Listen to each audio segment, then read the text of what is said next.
My name is Tim O'Brien. I'm the Executive Director of the Libertarian Party of Michigan, and those of you who do know me know I could probably go on for half an hour about any one of the questions. But I'm not going to do that.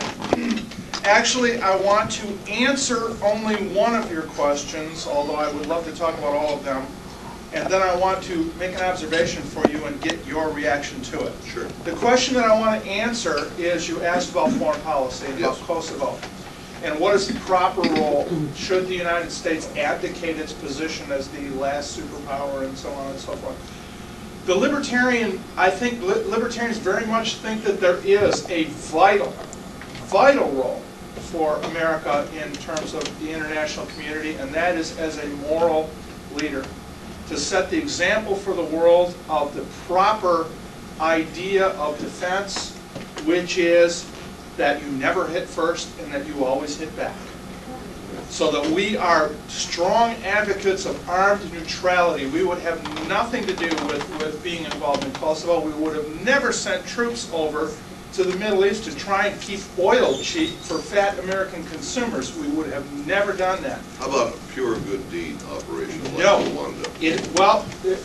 Good deeds, see, the thing is, we would repeal the Neutrality Act and allow private citizens to, if they wish to go and defend the rights of Rwandans, to go and do that.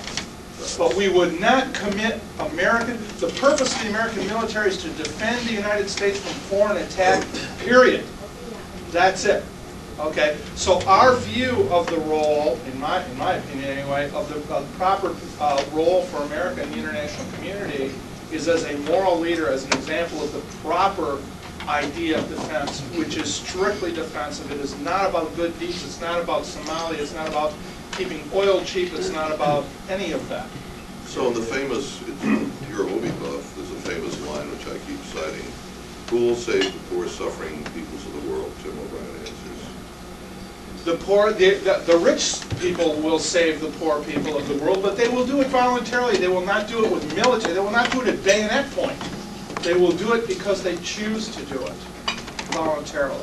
And when they're facing imminent attack, starvation, slaughter, as has been alleged in Kosovo, as has been the case throughout, say, Yugoslavia, in Chechnya, in East, all these crazy places, East Timor, Rwanda, now the Congo.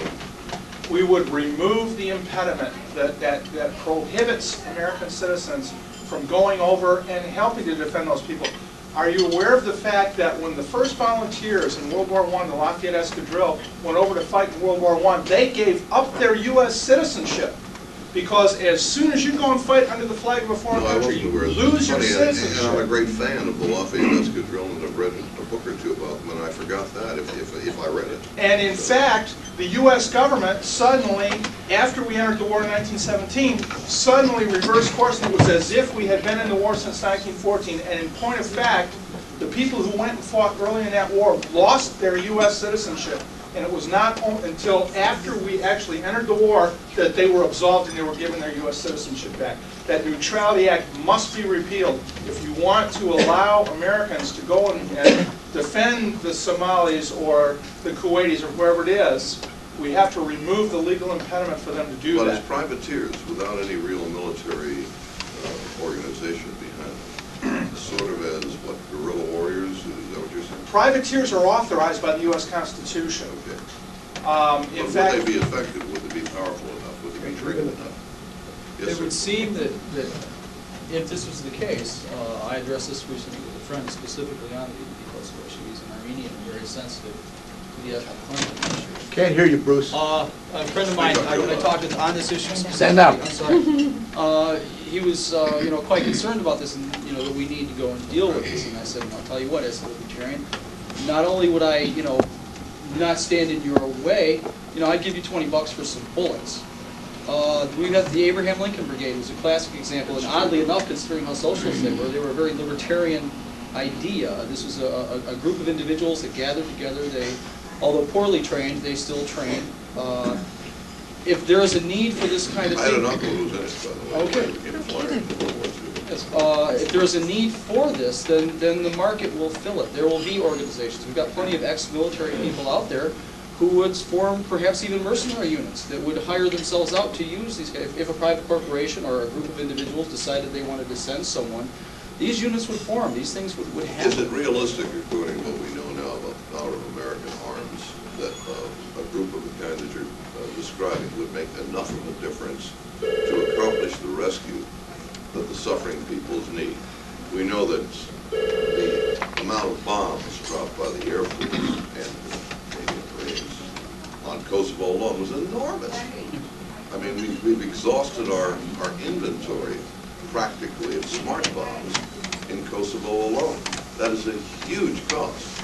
Now, I'm not suggesting that that's a good result, but would these small private and/or volunteer armies have the muscle to do anything? They could do once something there?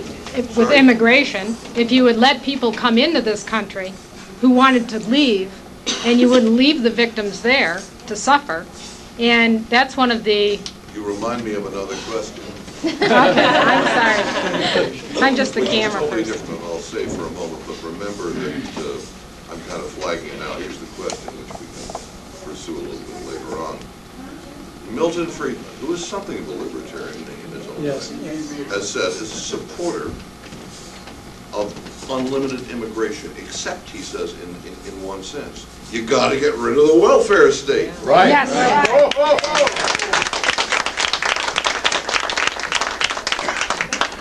And don't have unlimited immigration until you do. Right.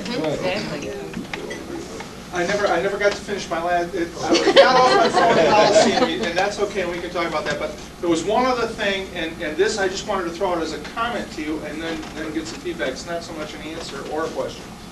You mentioned about FDR and the two great, villains, which I absolutely agree with you on FDR, and then Johnson. FDR to me is not entirely a villain. I don't mean to leave the impression that he is an unalloyed villain. There was